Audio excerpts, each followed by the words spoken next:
America ইরানের সংঘাত আদৌ শেষ হবে কিনা তা নিয়ে যেন ধোঁয়াশা কাটছিলই না।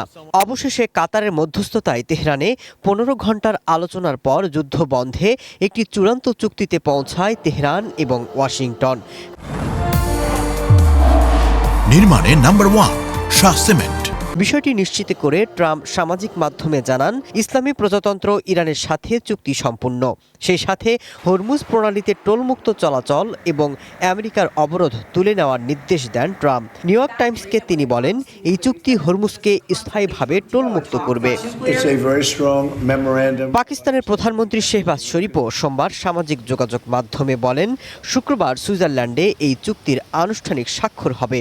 এখনো শর্তগুলো পুরোপুরি প্রকাশ হয়নি, তবে শেহবাজ শরীফ জানিয়েছেন, এই চুক্তির আওতায় লেবানন সহ সব ফ্রন্টে অবিলম্বে এবং স্থায়ীভাবে সামরিক অভিযান বন্ধের কথা বলা হয়েছে। ইরানের উপপররাষ্ট্রমন্ত্রী রাষ্ট্রীয় টেলিভিশনে চুক্তি চূড়ান্ত হওয়ার বিষয়টি নিশ্চিত করেছেন এবং দেশটির শীর্ষ সামরিক কমান্ড এটিকে তেহরানের বিজয় হিসেবে আখ্যায়িত করেছে। সেই সাথে ইরানের রাষ্ট্রীয় গণমাধ্যম ১৪ দফা সমঝোতা স্মারকের খসড়া বিবরণ প্রকাশ করেছে। বলা হয়, লেবানন সহ সব ফ্রন্টে সংঘাত বন্ধ হবে। ইরানের অভ্যন্তরীণ বিষয়ে হস্তক্ষেপ না করার প্রতিশ্রুতি, ৩০ দিনের মধ্যে নৌ অবরোধ এবং সেনা প্রত্যাহার, ইরানের অর্থ ছাড় রয়েছে, পারমাণবিক অস্ত্র উৎপাদন না করার বিষয়ে ইরানের অঙ্গীকার। চুক্তির আইনি প্রক্রিয়া কিভাবে সম্পূর্ণ হবে তা নিয়ে হোয়াইট হাউস কাজ করছে। ওয়াল স্ট্রিট জার্নালকে দেওয়া এক সাক্ষাৎকারে ট্রাম্প জানান, চুক্তিটি হয়তো তিনি নিজে ইলেকট্রনিকভাবে স্বাক্ষর করবেন অথবা ভাইস প্রেসিডেন্ট জেডি ভ্যান্স সশরীরে উপস্থিত হয়ে স্বাক্ষর করবেন।